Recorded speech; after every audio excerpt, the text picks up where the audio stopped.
make up the multimedia press society, like showbiz veterans June and Rose and Nitz and Noy, and the young ones I have yet to meet. Your statement says the group is revitalized. Any group that invites Arniel Serrado, Chief of Correspondence at PEP, our breaking news guy and resident jester, must be pretty revitalized. Thank you for adopting him. Your statement also says you are inclusive. Any group that puts me in the same category as honorary with Nailolit, when our views about, say, Bea Alonso are known to clash, must be really inclusive. But let me put it out there. Nailolit is someone I tend to disagree with often, but she is someone I can love always. I think watching over us is Douglas Quijano, everyone's Tito Dogs, who will always be first among equals in the very select group of independent talent managers in an age when independents are becoming a rarity. I've been around showbiz about 30 years put together. I just counted. I was 2 years with Celebrity Magazine of Mr. Rod Reyes, 1 year with the Gokongwei-owned Sunday Times magazine, where at one time a section called Showbiz Prattle was written by Tito Dogs no less. Several years freelancing with entertainment articles and columns for Philippine Daily Inquirer, Panorama Magazine, and elsewhere. And then 18 lively years with Yes Magazine, where I worked with Ana Pingol, the best showbiz editor anyone can have, for backup and partner. Today, I count, I really don't know the exact years, with the Philippine Entertainment Portal, PEP, where holding the fort steady is veteran editor Erwin Santiago. So this award feels like I've earned it. Tonight gives me that one more connection to showbiz, thank you, MMPRESS, an industry I have long embraced, even as I do not give up social political writing. I am a great defender of showbiz. Jose F. Lacaba, executive editor at Yes Magazine then, used to say, "We take our entertainment seriously." It sounded funny even to us, but it is true. See, there are always doubters and snobs. When in a big gathering with other journalists covering beats like Malacanang, defense, and foreign news, there is always that small, embarrassed pause before someone asks, "Oh, ano na ang kwento kay Heart at Cheese?" I sense a whole subtext there, a subtext that says, let's take a rest from all this heavy, important stuff about governance. Tell us about Jinggoy. Bakit parang victim blaming?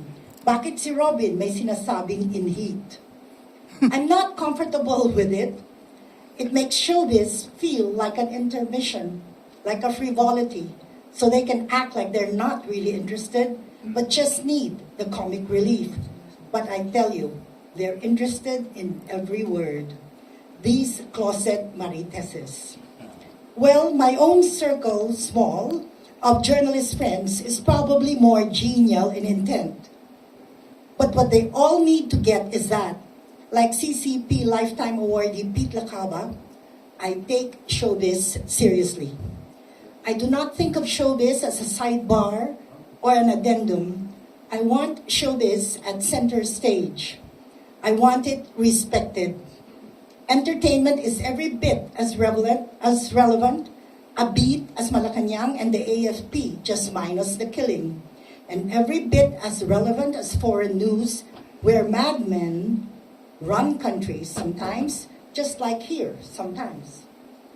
What culture the entertainment industry can create matters. It's songs, films, plays, dances, scripts, these matter. I mind that censorship keeps getting in the way. I mind that limited and narrow minds are given control over wild and fun creatives. Artists push boundaries. Nobody's heard? Society evolves because its artists dare to nudge borders and conventions. They take risks for the rest of us. Therefore, artists need support, not one obstacle after another thrown at them by unaccomplished people with cramped ideas. Artists need air, not more rules that suck the enthusiasm out of them. Artists need funding, not sanctions and fines for every woke transgression.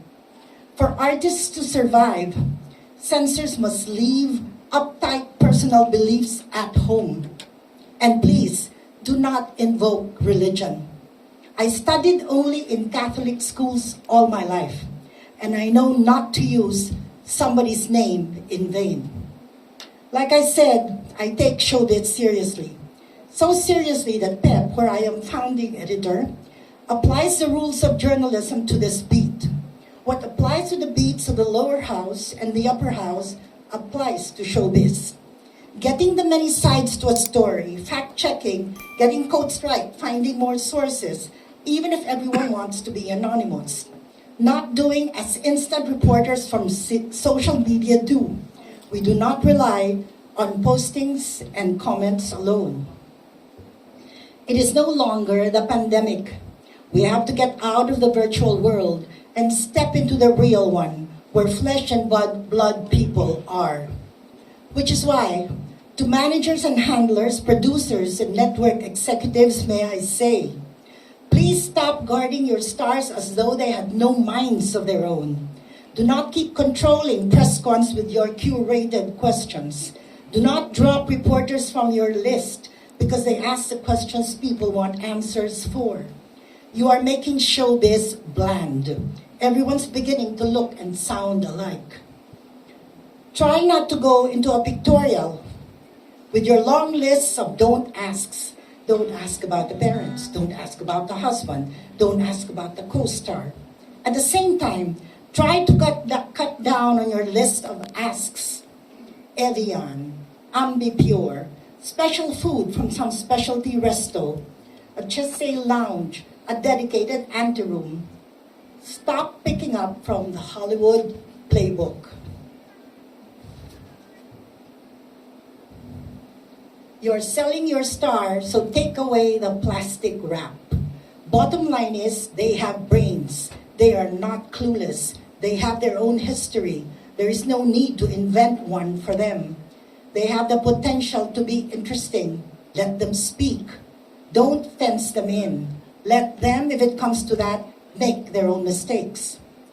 That said, we reporters and editors must, in turn, not pounce. We want stars to speak openly. We should stop being mean. Even more basic, we do not browbeat one star to make another shine. We do not take a newbie actor's comment out of context just so we can have a clickbait for our next column, especially when they do not have the protection of a showbiz clan behind them. Cut them some slack. But my ultimate wish for us who write about showbiz is this: that we find our courage. If not our courage, at least our irreverence. If not our irreverence, then just the urge to tell it as it is. Let us not write nice things because we want GMA7 to keep inviting us. Let us not write bad things because we want Star Magic to pay us attention. Let us not write all the time about the same showbiz family because this one feeds us and takes us on trips. Let us not write because we like the power and the perk. Let us write because writing is the only thing we want to do, and because it is the one thing we want to do well.